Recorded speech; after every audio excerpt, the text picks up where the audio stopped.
Good afternoon, everyone. I'd like to welcome you to the 9th of 12 listening sessions in the Farm Bill. This session is devoted to energy and the bioeconomy, and this session happens to be a cross-cutting theme as opposed to some of the sessions that are focused more so on mission area specific. For example, an hour ago we had a session on rural development, focused exclusively on rural development programs, activities, and now we have energy and the bioeconomy. And this is truly a cross-cutting theme within USDA. There are a number of agencies that are involved in this work across the entire department. We're looking at the Farm Bill today, or considering the Farm Bill and implementation. So we're going to narrow that focus down, and 5 agencies, mission areas, are going to speak today to you, talking about some of the changes in implementation of the Agricultural Act of 2014. There is a handout. You should have picked up when you came in. The contact information for some key people that are going to talk today, as well as some resource people within the respective agencies are there. Again, it's impossible for me to reiterate or overemphasize how much work goes on in this area across USDA. Some agencies we're not going to talk about today, but they are in this room and represent a lot of works. So just want to go over some ground rules. We are recording this, so if you are speaking, introduce yourself and speak into the microphone so the folks on the phone can hear. We're going to run through all these overviews from the different agencies first, and then we're going to open it up to questions. Okay, so hopefully we can get through the overview and introductions within 15 minutes. One thing I will say is that within Title IX, the energy title of the Farm Bill, there is the Bio-Based Markets Program, or Bio-Preferred. We are not going to talk about that today. And the reason is that tomorrow afternoon at 1 o'clock, there's going to be a separate listening session. So Jeff Goodman is here to represent the program should questions arise, but our intent is not really to introduce that topic today and talk about it. So with that, I'm going to start with NEPA. Dr. Luis Tupas is going to start us off. Good afternoon. I'm Louis Tupas. I'm the Deputy Director for Bioenergy, Climate, and Environment for the National Institute of Food and Agriculture. The National Institute of Food and Agriculture has 4 programs that we will be implementing under Title IX of the Farm Bill, one of which we will be doing in coordination with the Department of Energy, and the other in coordination with the Office of the Chief Economist. And my colleague, Dr. Daniel Cassidy, will be introducing the specifics of those programs. Good afternoon. I'm Dr. Daniel Cassidy. I'm the National Program Leader for Forestry and the Bioeconomy at the National Institute of Food and Agriculture. As Louis said, we have 4 Farm Bill programs. The first is the Biomass Research and Development Initiative. It provides grants to carry out research and development and demonstration of biomass feedstocks. The second is the development of biofuels or bio-based products. And the third is an analysis of that process, life cycle analysis. The program is administered in partnership with the Department of Energy, and we have a total funding of $3 million a year. The second program is the Biodiesel Fuel Education Program. It is an education program to help improve the positive environmental, social, and health impacts of biodiesel utilization. We administer this with the Office of the Chief Economist. I'll let my colleague Jim Dunfield tell you more about that. Total funding for this is $1 million. Our third program is the Critical Agricultural... Hello? No? Okay. Hello. The Critical Agricultural Materials Program. This is a competitively awarded program that supports the development, demonstration, and field validation of products out in operational field conditions. Specific focus is on paints, coating, adhesives for composites, and aerial delivery systems. Total funding for this is also $1 million. Our final program is the Sun Grant Program. It establishes grants to enhance national energy through the development, distribution, and implementation of bio-based energy technologies. This really helps build the USDA and land-grant colleges networking when we're looking at the development of biomass and bio-based products. Total funding for this is $2.5 million. All the programs that Dr. Cassidy mentioned are going to be implemented this fiscal year So we have a pretty tight timeline, and we hope to have the request for applications for these ready in the next couple of months. Thank you. Good afternoon. My name is Matt Ponish. I am the Acting Director of Conservation Environmental Programs Division within the Farm Service Agency, and we oversee the Biomass Crop Assistance Program. For those of you that don't know, BCAP provides financial assistance to owners and operators of agriculture and non-industrial private forest land who wish to establish, produce, and deliver biomass feedstocks. Excuse me. So BCAP has two main components. It has the project area establishment, and then it also has the collection, harvest, storage, and transportation, otherwise known as matching payments. So I'm first going to talk about project area establishment, cost share, and annual rental payments. There were some changes made from the 2014 Farm Bill. Those changes included new cost share limitations of 50% or $500 an acre and $750 an acre for socially disadvantaged farmers and ranchers. It also authorized mandatory funding for $25 million per year. It added one new project area selection criteria that enhances the Secretary's authority to reasonably ensure that the biomass conversion plant will be in operation by the date that the crops are established. And it also allows for us to pay for technical assistance out of the mandatory funding of that part of the budget. The second part of BCAP I'm going to talk about is the collection, harvest, storage, and transportation, otherwise known as matching payments. There's a new cap this year for the next few years. Actually, it's $20 a dry ton, and the duration of eligibility on that is 2 years. Limitations to eligible materials have been made in the definitions within that. Budget allocations stipulated in the bill itself include not less than 10% of the total mandatory funding, or $2.5 million, and not more than 50%, or $12.5 million, go to matching payments. It also added language on what is invasive and noxious, including varieties of plants that credible risk assessment tools or other credible sources determine are potentially invasive. It also allowed for eligible material to be consumed for research in addition to being consumed for heat, power, advanced biofuel, or bio-based products. Hello, I'm Barbara Fexo, Sugar Program Manager for Farm Service Agency. The Feedstock Flexibility Program is one of the tools that Congress gave USDA to control the supply of sugar. Briefly, the sugar program is divided in two parts: supply control and price support. The foundation of the sugar program is the loan program that allows beet and cane processors to borrow from the USDA at the time of harvest so that they can give their growers an upfront payment so that their growers can pay their operating expenses during the season.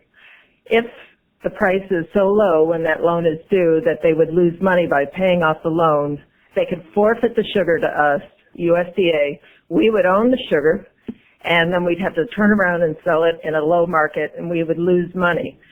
So the objective of the sugar program is to make sure that we operate this program at no cost to the extent possible. So Congress gave us a set of supply control tools to keep the price lifted so that farmers, processors would not forfeit. And the feedstock flexibility is one of those tools. We can also control imports, and we can control the amount of sugar that processors market to keep supplies under control. But if the Secretary thinks that we are going to get forfeitures in a given year, we can use the Feedstock Flexibility Program to buy surplus sugar off the market and sell it to bioenergy producers. The program's been around since 2008. We used it last year for the first time, bought 400,000 tons, and sent it to ethanol for about $173 million. So that's good for now. Good afternoon. My name is Mark Brodziski. I'm with the Energy Division of the Rural Business Cooperative Service. This afternoon, I'm going to highlight 4 of our programs for the provisions within the Farm Bill. Before that, I just want to simply note that within Title IX of the Farm Bill, Section 9001 is a listing of definitions that are used throughout the title. And the 2014 Farm Bill adds a new term and definition for renewable chemicals. And that ties directly into the first program that I'll address, and that is the Biorefinery Assistance Program, which was authorized under the 2008 Farm Bill. The 2014 Farm Bill provides several changes to that program. First of all, it renames the program as the Biorefinery, Renewable Chemical, and Bio-Based Product Manufacturing Assistance Program, quite a mouthful. It expands the purpose of the program to include renewable chemicals, bio-based product manufacturing, along with, of course, biofuels, advanced biofuels. It adds a definition of bio-based product manufacturing. Paraphrasing it a bit, it's in essence new technologies that utilize outputs of biorefineries, renewable chemicals and other bio-based product outputs of biorefineries to manufacture into end-user products. The 2014 provisions also remove authorities for grants that were originally in the 2008 Farm Bill. It asks the Secretary to ensure that there's a diversity of types of projects approved within the program, looking at a range of technologies, products, and approaches that are assisted.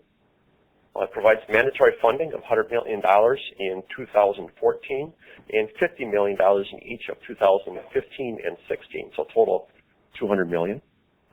Of the funds, 15% of the 2014 and 2015 funds, so $22.5 million, are authorized to be used for loan guarantees to promote bio-based product manufacturing. Implementation of the program will be a combination of rule changes and, of course, a notice for accepting applications. The second program, which is referred to as Section 9004, is the Repowering Assistance Program. This is basically a payment program to biorefineries that were in existence during the 2008, prior to the 2008 Farm Bill. As the name implies, it's for repowering, basically changing out of fossil fuels to renewable fuels. The 2014 Farm Bill simply adds funding. It provides $12 million of funds available basically in one shot in 2014. There's no other subsequent funds within the Farm Bill. So that program also will be implemented through a notice. Of course, we'll be interested in your comments as to the use of those funds in the sense of timing, maximum grants. Those types of comments would be definitely appreciated. The 9005 program, the Bioenergy Program for Advanced Biofuels, is the payment program to producers of advanced biofuels. No changes to the program in the 2014 Farm Bill. The Farm Bill provides $15 million each fiscal year, fiscal years 14 through 18. The difference there is that's quite a bit of reduction in funding from the previous Farm Bill. Previously, on average, it was about $75 million a year, so it's going from $75 to $15 million. And last, the Section 9007, the Rural Energy for America program. This was originally authorized in the 2002 Farm Bill. It's both a guaranteed loan and a grant program to small businesses and ag producers for renewable energy systems and energy efficiency projects. The 2014 provisions repealed the authority for a feasibility study component of the program, so we no longer will be able to fund feasibility studies as an individual project or a separate project. It repeals the ability to provide assistance for flexible fuel pumps, particularly at retail facilities. It creates a tiered application category. It's basically a simplified app, kind of a mid-tier and a larger projects. Basically, it's by size of projects. The simple would be $80,000 or less in total project cost. The mid-tier, $80,000 to $200,000, and the larger projects, I think, over $200,000. So three tiers of application process. It expands the eligibility for the energy audit and renewable energy development assistance grants to include RC&Ds, the Resource and Conservation Development Program councils, as eligible applicants. And last, provides funding, $50 million of mandatory funds each fiscal year of the Farm Bill. Okay, thank you. I'm Jim Duffield from the Office of Energy Policy and New Uses. We are part of the Office of the Chief Economist. I'm going to speak briefly today about the Biodiesel Education Program, 9006 of the Energy Title. It is being implemented by my office along with NIFA. Dr. Cassidy already mentioned that the program is funded for $1 million a year for 5 years. The program was initiated, I think, by 2002 Farm Bill with the original energy title. So this will be the third time that has been authorized to spend $1 million a year for 5 years. It's a grant program. In the past, we have given out 2 grants. They are continuation grants. So if a entity receives the grant in the first year, unless something terribly goes wrong, they will continue to receive the grants for 5 years. See if there's anything else. The grant money does not have to be distributed evenly. In the past, we have chosen 2 grantees, and one of the grantees received most of the money. We will go. Right now, NIFA is working on the request for applications. That is expected to be done shortly, and we're looking forward to receiving a number of applications. Thank you.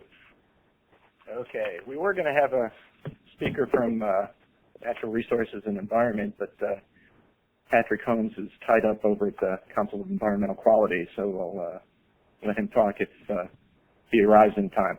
But I think, one thing, as you look at the bioeconomy and presentations or the programs we just heard, I mean, it's really USDA has a role along the entire supply chain, from feedstock development programs, technical, financial assistance, outreach, and education. So we're looking at end-use markets for bio-based products now, biofuels, heat and power, and energy efficiency. So we really have a lot of activities going on, as I said earlier. So with that, let's open it up to questions, and we'll start with questions in the room, and we've got the experts here. So if you have a question, please step up to the mic and ask away. Connie Loston, I represent some small biofuel producers. So on Section 9001, in terms of the biorefinery assistance and the expansion of the new technologies, what do you think the timing is in terms of the regs coming out and some of the proposals or the RFPs coming out? Yeah, we're not real sure which of the titles or section you're referring to, but you're referring to the 9003. Yeah, it's like 9003, 9001 are definitions. But yes, we're still under some discussion as to exactly how to roll out all of the implementation of the provisions. Some of the provisions are pretty straightforward. Change the title, the name of the title, the definitions, the purpose. We are in the middle of taking our interim rule to a final rule and publish a final rule. So for the most part, we feel most of the provisions can occur that way. Probably the biggest question we see is what we refer to as the set-aside. This is the carve-out of funds for the bio-based product manufacturing facilities, being that is quite unique compared to the rest of the program as to the timing and the process of standing that up. Right now, we're still under some discussion of either going through a final rule, or which would simply publish rules, or open it up for public comment through a proposed rule, which would actually delay starting of the program until we have a rule published. We'd be interested in comments as to stakeholders if you have suggestions or comments towards how to do that or other interests would greatly be an area that we're interested in hearing about. The actual notice of funding, again, will depend on the process we use to start it up. We feel that the funding for the biorefineries, as soon as the funds are available, we will be publishing a NOFA or notice to solicit applications, and we would expect that would be out later this fiscal year. Any comments or suggestions or discussion on the manufacturing component that would be of interest to us? Other questions? Or if you want to unmute the phones so we can get calls from outside. Hi. Any questions from outside? Yes. Can you hear me? Yes, we can hear you. Please identify yourself. Hi, this is Gweta Mazzetti. I've got a couple of, I've got HCNS in Hawaii and Solizyme. So I have a couple questions on the BCAP. So it hasn't been clear to me whether you'd need to produce fuel and then incidentally heat and power. I'd like some clarification on that, but also I'm very interested in this eligible material for research allowed, and what kind of eligible material for research in addition to heat and power? Can you go into that a little bit more? What I can tell you with BCAP is because some of these things are very sensitive in terms of what to include and what to exclude, we've created a kind of multidisciplinary team, if you will, that's kind of evaluating what's going on in the industry, what are the provisions in the statute, how we move forward with that, as well as seeking the advice of the Office of General Counsel with respect to some of these provisions in there. We do know that the Farm Bill did allow for the addition of research if it was being consumed for heat power, advanced biofuel, or bio-based products. So that is a change. We have various ways in which we're evaluating how we're going to implement that. When we do that, we will publish, we're currently operating under interim rule, as some of the other programs in this room are. When we do that, we will publish another rule after that and take comments. That's about all I can tell you for now on that. Other questions?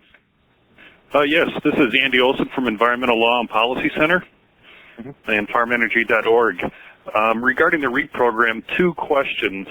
The first question is, will we see the 2014 mandatory funding available, and how soon can we look forward to that funding notice being released?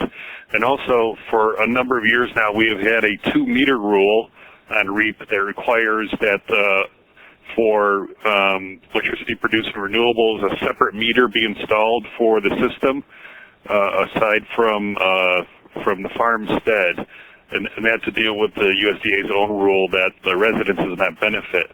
This has added a lot of cost to installations and has deterred people from going forward in a number of cases that have been reported to us. Will that rule be repealed this year? Thank you, Andy. This is Mark Brodziski responding. Yes, the program 9007, the REAP program, again, the provisions of the Farm Bill we're intending to implement through a final rule. We currently have an interim rule published, and it's on track for its in clearance through our process, but we'll take some time yet to clear the entire rule. The rule, we need, in essence, the rule in clearance and cleared before we can publish a notice for applications. We're expecting both through the process throughout probably the summer. So it might be summertime before we see a NOFA, a notice for applications, and we're not certain yet on timing if we're going to be able to actually process applications and fund applications with the 2014 Farm Bill funds yet this fiscal year. It depends on timing on clearance and getting things published. Our intention is to have at least a notice and accept applications yet this fiscal year.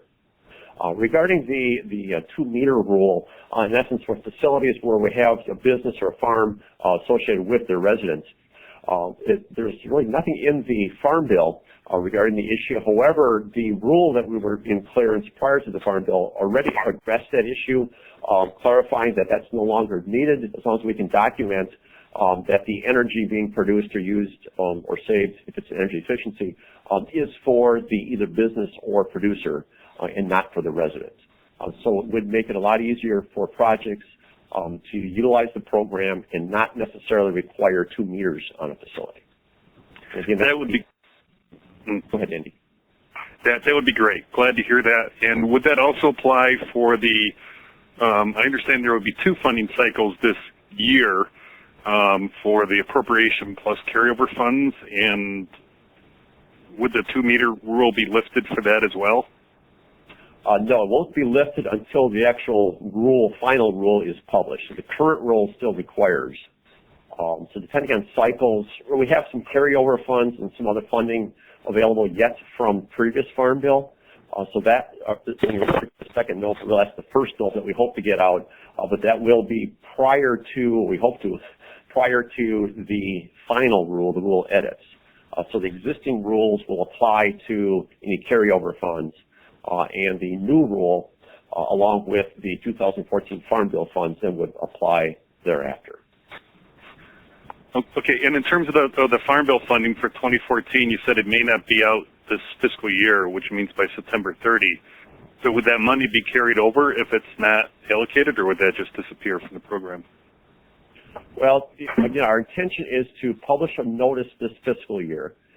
Fiscal year ends end of September, so we hope a little later than August right now to publish a notice. We intend to give at least a 60-day time period and maybe longer for applicants. So it might be that we're actually not funding and approving grants or guaranteed loans with those funds until next fiscal year. Of course, our intention would be to carry over funds. The Farm Bill, as it's written, states that the funds are available until expended. Okay, great. And then for the BCAP program, the same question regarding plans for a funding notice. And perhaps I missed it when you mentioned it, but could you just clarify when we can look forward to funding for 2014 mandatory? Yes. Sure. This is Matt Ponish, FSA, responding. What we do know is it's $25 million per year mandatory money. We don't spend it, it goes back, we don't get it back. What we also know based on the Farm Bill is that not less than 10% of that, or $2.5 million, needs to be allocated to matching payments, and not more than 50%, or $12.5, can go towards matching payments as well. We're working with the Office of General Counsel right now to determine what our options are, considering it's March already, and we have a short window before the end of the fiscal year. So we anticipate having something out soon. As to when, I don't know. It all depends on the legal issues associated with getting the matching component or the matching payment component portion up and running now. But you also have to remember with BCAP is we have project area component, and current interim rule actually gives deference to the agency to either do project areas before matching payments if it's in the best interest of the program. So we're also evaluating the policy or the rule that's in place along with the need and the flexibility that's been given to us in the Farm Bill. Thank you. Other questions? Bruce Knight, Strategic Conservation Solutions. There's something I'm repeating from an earlier statement, but since the research folks are here, it's important to say. As each of you are working through these programs on energy, I represent groups that are very interested in anaerobic digestion, and there is a team that's working on a biogas roadmap. But as you're working on each of these programs, be imaginative and don't inadvertently close doors. Each of your programs, there are aspects of anaerobic digestion that are eligible for it, but you need to be creative. The only one that's an exception to this is biomass. BCAP, unless we count mobile bovine digesters as working, that one's excluded by law, but the rest it's not. And so in the case of research, we desperately need to be able to put separation technology on the back end of a digester to be able to separate nitrogen and phosphorus out. That's the need we've got from NIFA and ARS. But when you're doing the biorefinery assistance work, when you're doing the birdie work, we've got to look at how do we fund that. And you've got to be thinking about creatively what are the products. The next generation of products that are going to be coming out are not just chemicals, it's also things like fibers. We're already developing peat moss replacements out of what we affectionately call cow fiber coming out of the back end of the digester. But we've got to make sure that those things are eligible for the value-added producer grant program. And so this is where there needs to be creativity as you're working on things to not inadvertently exclude sectors of innovation and brilliance that are coming along in the future as you're working on these regulations. Thank you for the listening session. Thanks. Questions, other comments? I have a question. I'm sorry, couldn't hear your name. Oh, hi. This is Michael Bowman from Colorado. As you know, Colorado was one of the handful of states that have legalized industrial hemp for and in my case for biomass purposes. And with the Farm Bill, we have the ability for our land-grant university to work in concert with us on research. Is industrial hemp specifically excluded as an eligible crop under BCAP? No, it's not explicitly excluded by statute under BCAP. This is part of the process we talked about with looking at eligible materials. There's such an array out there. We do know specific ones that are not eligible or they're exempt because of the statute. So these things like hemp, industrial hemp, are the type of things that we're evaluating right now.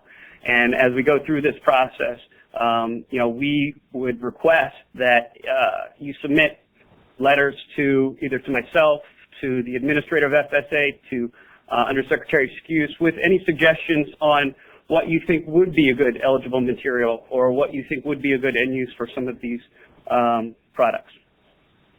Okay, thank you. Okay. Other questions from the panel?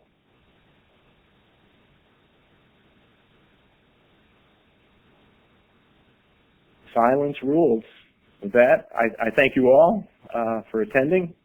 If you have any other questions that might come to you later, on that handout with the contact information, there's we're stealing a Rural Development's mailbox, but there's a mailbox or a email address if you have questions that you can send in, and we'll try to respond to them as quickly as we can. The email address is rdfarmbill@wdc.usda.gov. So again, thank you to all the presenters, all the expertise, and for everyone else for coming. Thank you.